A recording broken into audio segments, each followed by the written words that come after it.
वक्त आ पड़े तो बैरियों का वक्त चीर डाले। लक्ष्मीबाई जैसी मर्दानी होनी चाहिए। इन्हीं पंक्तियों के साथ मैं अपनी कविता प्रारंभ करती हूँ।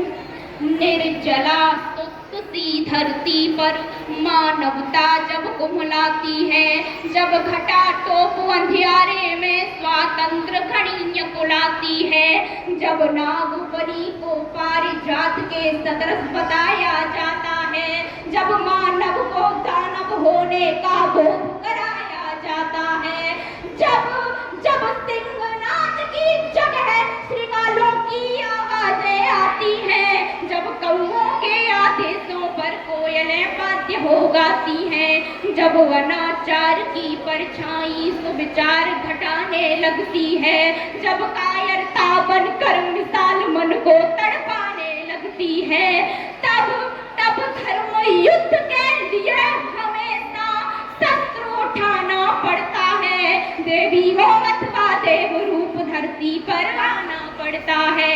हर कोना हर कोना हर कोना भरा वीरता से इस भारत की अंगनाई का बलिदान रहेगा सदा मर्मरदानी लक्ष्मीबाई का।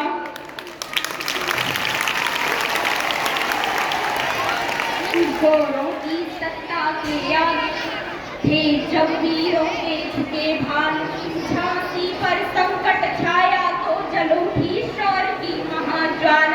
अब ना कहते थे लोग जिसे जब पहली बार सबल देखी, भारत क्या पूरी दुनिया ने नारी की शक्ति प्रबल देखी। लेकर कृपाण संकल्प किया उस देवी का घोषणा पत्र पात्र इस मिट्टी के प्रति होना चाहिए जिसने हमें बता दिया था। लेकर कृपाण संकल्प किया निज धरा नहीं बटने दूंगी, मेरा सिर चाहे कट जाए अस्तित्व नहीं घटने दूंगी। पति पति परम धाम को चले गए, मैं हिम्मत कैसे हारूंगी, मर जाऊंगी समरांगण में या तो गोरों को मारूंगी।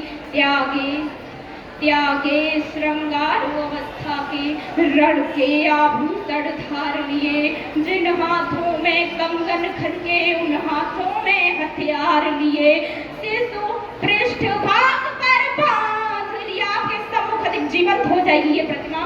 शिशु पृष्ठभाग पर बांध लिया, बल गाय साधी दांतों में, फिर घोटक पर होकर सवार कह दिए खड्ग निज हाथों में।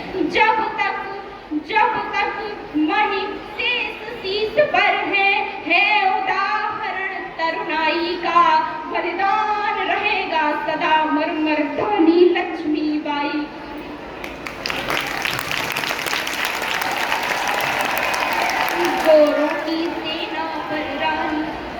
गोरों की सेना पर रानी धावानल बनकर छाई थी, खप्पर भर कर रण चंडी ने तब अपनी प्यास बुझाई थी।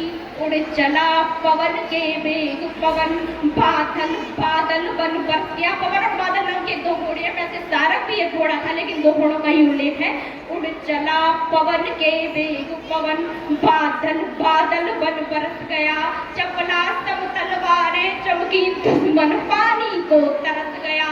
रणबीच अकेली डटी रही। इस विद्वत समाज में एक प्रश्न अचानक उछल पड़ता है कि वो अकेली क्यों रही। आप सब भी जानते हैं ये तत्कालीन ग्वालियर नरेश ने महारानी लक्ष्मीबाई का साथ दिया होता तो हम कब के आजाद हो चुके होते, ये सच्चाई है।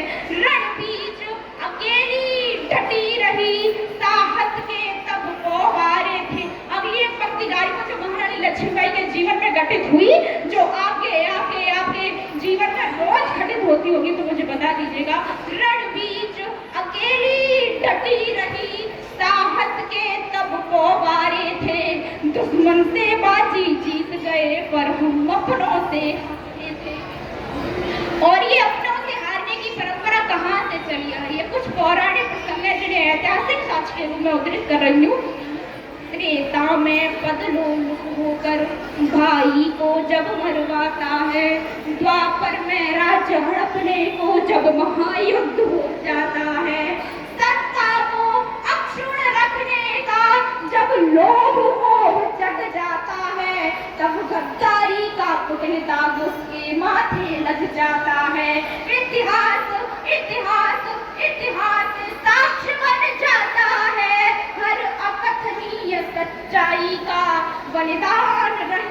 सदा अमर मर्दानी लक्ष्मी